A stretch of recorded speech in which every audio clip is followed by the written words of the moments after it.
For that, we will instead have the second speaker, Ms. Patti Adams, with her speech, Follow the Leader. Now, this speech is coming out from the Pathways Effective Coaching Project 1, Understanding Your Leadership Style. So the objective of the speech is to share some aspect of chosen leadership style or a chosen leadership style or leadership style in general, where Patti will be discussing style preferences when working with others, how to adapt to the chosen leadership style in different situations, and also the leadership styles in general and how they impact the dynamic with a group. Now, the evaluation is going to be a floor evaluation because unfortunately Zoe isn't going to make it tonight, but we'll leave that evaluation for a little bit later. So without further ado, Patti Adams, follow the leader.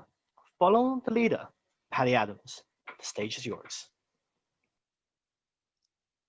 Hello, Mr. Toastmaster, fellow Toastmasters and guests. I'm certain that through your years of training, and even in earning your MBA, you were taught that the importance of leading is to follow first, right? But what happens when you are a born leader?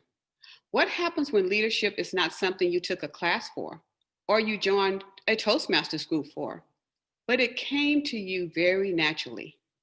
In my family, I was known as the boss lady. Yes, for as far back as I can remember, I have always been a take charge type of person. On my job, I was known as the answer lady, one who had an answer for everything regardless of the department that I worked in. And today in HKMBA Toastmasters, I am affectionately known as the co-VPE who sends many, many emails and WhatsApp on countless topics, all to reach the goals set forth by our executive committee. I will not make the claim that I'm a born leader, but I will say that leadership has always come pretty easy to me. I know by now you must be curious as to what the leadership style I discovered in the questionnaire given my path. My leadership style is, wait for it, authoritative. Are you surprised? I'm not. I provide long-term direction and focus on end goals. I often have more experience and knowledge than those that I lead. I motivate by inspiring enthusiasm for the mission. I give clear directions and I set standards. Authoritative leadership style is less effective when implicit guidance is required, and most effective when a change of direction or vision is required. Therefore, you have heard a great deal of positive attributes of an authoritative leader. Now let's explore when the type of leadership style you should include some other leadership styles so that you can be more effective, such as coaching. Coaching is a leadership style. It works on building skills and challenging the individual. Democratic, you work on reaching a consensus and you collaborate together. As an innovative leader, you share a vision and you encourage innovative ideas. And as a bureaucratic leader, you force the rules and you demand compliance. Let's consider this. If you're always acting like a boss and you're being demanding, straightforward, and even pushy, then others may back away. They may even fear you. They may not be able to deal with an authoritative leadership approach. By implementing some of the other leadership styles, you are leaving the door open to ensure that others will connect with you. In my opinion, the end game will be success. You can either reach the top alone, or you can reach it with a team of people who will help you reach their goal as the team reaches their goals. Let's take Toastmasters for instance. I'm very passionate about Toastmasters. Yes, I know, you would have never guessed that about me. I'm eager to share my knowledge. I'm eager to mentor those who are unaware of how the organization works. And I'm eager to ensure that our officers and our club shine. I'm eager to help our club continue to keep their distinguished club president status. It's not just Toastmasters that I'm this way about. I'm this way about just about every organization and thing that I do in life. In fact, running my own ministry, which is a nonprofit ministry, I have a board of directors who report to me. Of course, they have their own ideas, but at the end of the day, they want me to be happy. They want us to give the best possible help we can to sexual assault victims that come to us for assistance. They realize we only get one opportunity to get it right. So they trust that my leadership skills and my style and my knowledge will get us there. I am also this way with our amateur radio group. As one of the few women in this sport and emergency communications, I'm one of the few ladies who actually will step up and get on the radio and assist when the time is needed. At church, I serve as a Sunday school teacher, meaning again, people are looking for me to get it right. Followers often look to their leaders for guidance. Why do I keep saying get it right? It's because it's true. I don't ever want to let anyone down. I know firsthand how this feels. One of my favorite quotes is, before you are a leader, success is all about growing yourself. But when you become a leader, success is all about growing others. Jack Welch. Now let's examine how you can build your leadership skills. It will not come overnight, and it may take some time, but by taking small, purposeful steps, you will get there. Here are 9 ways to develop your leadership skills. I will slow down here in case you want to take some notes. Number 1, practice discipline. That means that you should work on meeting your deadlines, keeping appointments, starting your meetings on time and ending your meetings on time. And by all means, please be organized. You may want to take on more projects. In other words, step outside of your comfort zone. You're meeting your goal, you're getting all your projects done on time. Why not take a few more? You'll never know what manager may be looking at you to go into the next leadership position. Learn to follow. Sometimes you must yield your control to others when necessary, and you have to keep an open mind. Here's something that's critical, which is number 4. Develop situational awareness. You have to be able to see the big picture, anticipate the problems that's ahead, and provide suggestions for potential setbacks. You want to inspire others, motivate, encourage, and give guidance.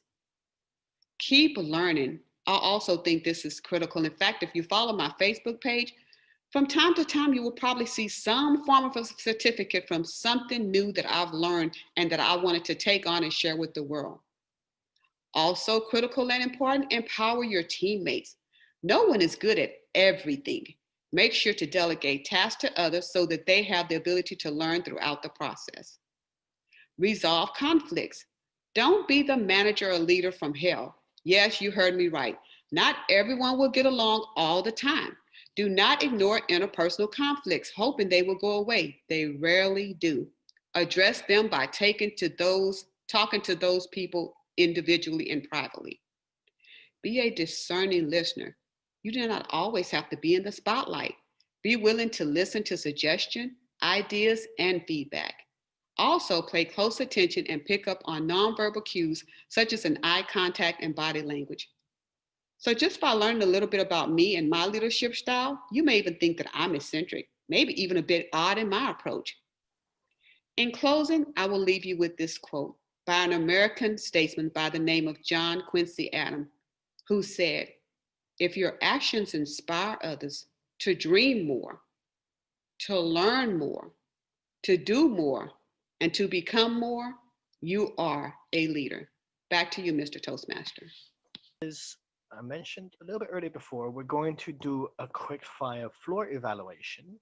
For Eric, it's still going to be the 3 minutes, and we're just going to open it to the floor, maybe 30 seconds per person, for any evaluation and feedback for Patti's speech. Follow the leader. Does anyone want to start us off?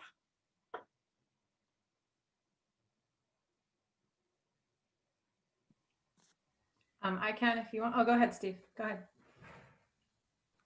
Sure. Patti, I really liked your speech.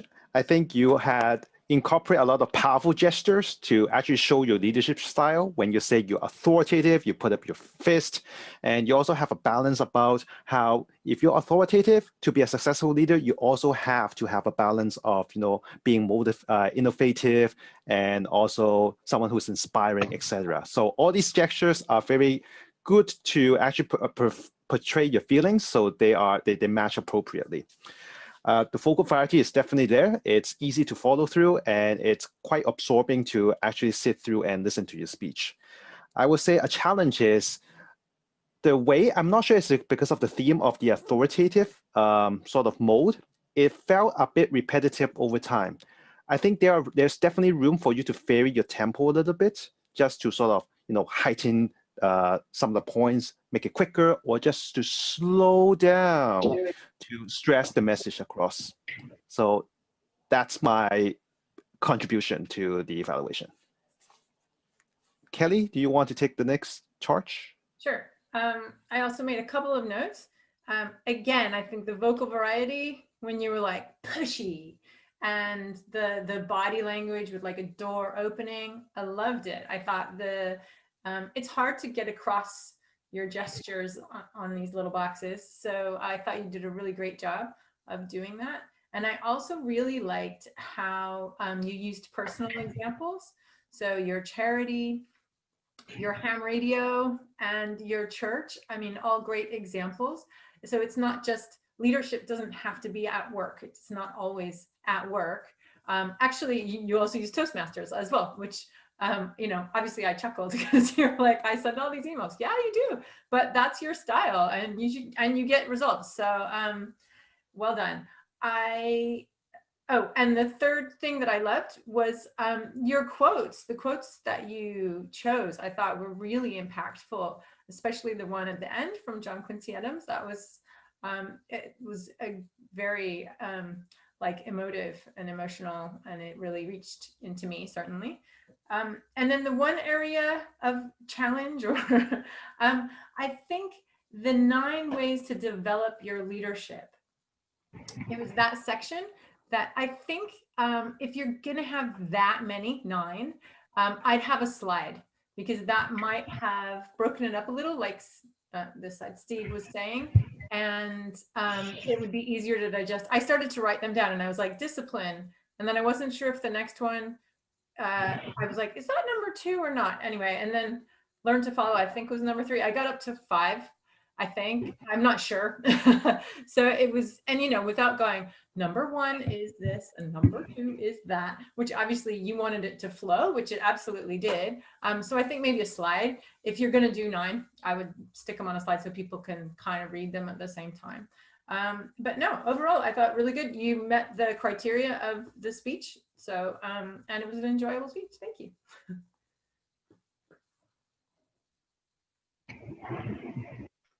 Any other feedback? Hey, all right. How about we'll think of all of the other feedback, and we can send it into the chat, into our HKMBA group chat, just to follow up as well.